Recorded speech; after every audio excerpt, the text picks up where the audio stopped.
All right, today we're installing new coilovers on my FC RX7. So I'm gonna show you guys the process. First, get her all jacked up, at least just in the front for now. Zap off those wheels.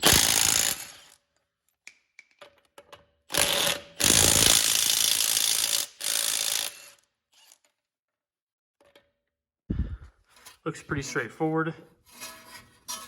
The camera's really blurry, but we got 2 bolts right there.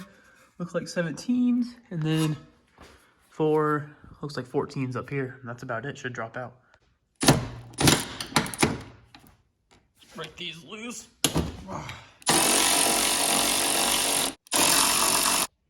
Going to leave this one a few threads on just so it doesn't completely fall out when I loosen these bottom ones.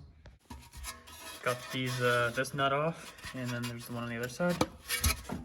Next is to do this. Just put it on like a thread, get a hammer, and let's see. Make sure you don't mess up the threads on there. And then just, you can just twist it the rest of the way out. And there's one. Now this bottom one. There we go, got that bottom bolt out. Now your piece of junk coilovers that the previous owner put on are out, that are shot. Now, just do it all over again on the other side. And out comes number 2. Here's my new used teen, what are these? These are the Super Street.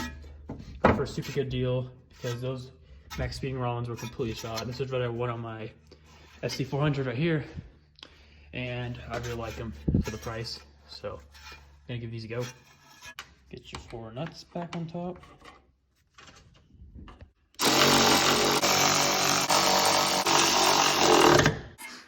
Here we are. It's got the 2 bolts in. This one was a little bit harder because these are definitely, you can tell at least the ride height wise is a lot taller than those other ones. So had to get this pry bar in here to pull down the suspension and just pry on this lower control arm. But now it's time to tighten up these bolts and do the other side. There we are. We got one side done. Now repeat the process on the other side. These bolts just need to be snugged up. These ones up here, don't tie in too tight because these can snap with not too much force. So if you really want to, you can get torque specs. If not, nice and snug. This is just repeating the process from the other side.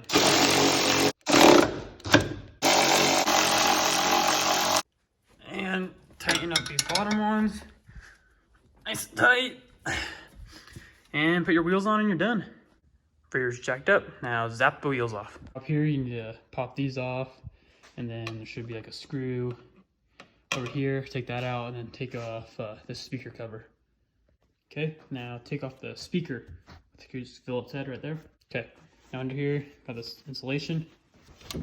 Just take that out, and there's your coilover. Same thing, but you only have 2 14s back here. Just get you a long extension and try to do this one-handed and get them off. So you got these out, so just drop down, and you got 1 bolt right here. Feels like a 17 again. So actually leave like 1 thread on there, just because this whole knuckle's moving when I'm trying to loosen this up. As a note, with the exhaust that I have, this 3-inch whatever, can't remember the brand exactly. Anyways, but it's a tight squeeze right here, but it's doable. Is left and right, at least mine, maybe. I don't know. But so the holes line up, or else they'll be off and won't line up. That means you just know you have the wrong side. Once those are all tight, throw your speaker back in and screw it down and put this interior side together, and then take apart that side. I forgot to record this side, but passenger side's done, so all the coils are on, and let's lower her to the ground. Got her all lowered down. I'm gonna go for a test drive and see how she rides.